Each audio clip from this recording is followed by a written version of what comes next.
అమ్మా నీకు ఏమని తేలింది ఈ అబ్బాయి గురించి?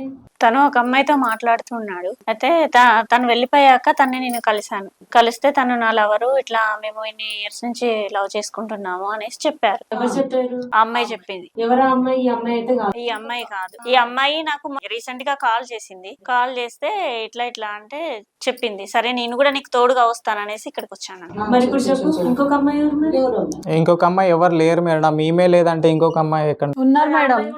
నువ్వు చిన్న ప్లే బాయ్ కాదు బాబు.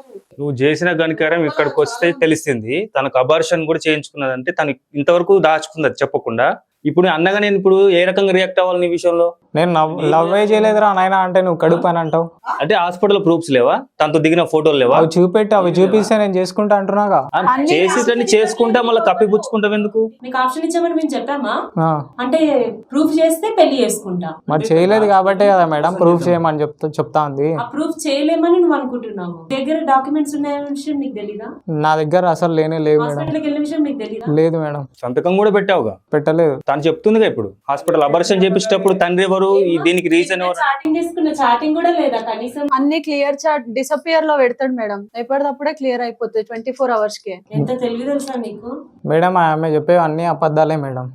ఆమె అందరికి మెన్షన్ చేస్తుంది మేడం. ఫస్ట్ క్లాస్ పిల్లోడ్ లాగా అబద్ధాలు 10 సార్లు చెప్పమాక. నువ్వు చెప్తుంటే వినడానికే మాకే చిరాకు ఉంది. కాదు మేడం, ఆయన డబ్బులు తీసుకోలేదు అన్నాడు కదా మేడం. ఈఎంఐలు కూడా ఆయనకు ఫోన్ పే చేస్తుంటే వద్దు క్యాష్ ఇవ్వని క్యాష్ తీసుకొని ఫోన్ పే చేయించుకొని ఆయనే కట్టుకుంటాడు మేడం.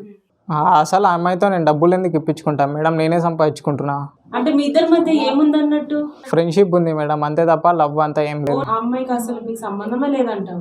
లేదు మేడం. అరే ప్రెగ్నెంట్ దాకా తీసుకొచ్చి ఫ్రెండ్షిప్ అంటాను. నీలాంటి వాడు చెప్పుతో కొట్టాలి, దేంతో కొట్టాలి? అసలు ప్రెగ్నెన్సీ చేసినోడు ఫ్రెండ్ అని ఎట్లా అంటాను? అంటే ప్రేమించినోడు ప్రెగ్నెంట్ చేస్తాడా? ప్రేమించినా నువ్వు కలిసి తిరిగిండ్రు అంతా అయిపోయి నాకు ఇప్పుడు ఫ్రెండ్ అంటాను.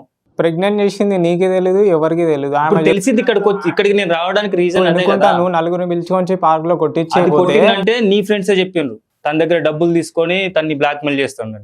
కొట్టలేదు మేడం, జస్ట్ అన్నయ్య వాళ్ళందరూ కూర్చొని నేను వార్నింగ్ మాత్రమే ఇచ్చిన. ఆ రోజు అసలు ఈ మాట తెలుసుంటే ఆమె ఎప్పుడో అయిపోయేవాడు, ఇక్కడ దాకా వచ్చేటువంటి రానిచ్చేటోని కాదు.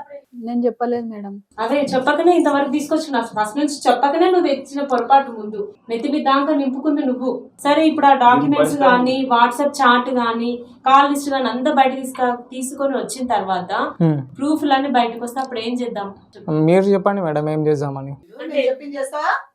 చేస్తాం. ఖచ్చితంగా తిరగడు మేడం. ఎందుకంటే ఆల్రెడీ ఒకళ్ళతో ఫ్రాడ్ చేసిండు, ఇద్దరితో ఫ్రాడ్ చేసిండు, ముగ్గురుతో ఫ్రాడ్ చేసిండు. ఇలాంటి వాడు ఈ భూమికి భారం.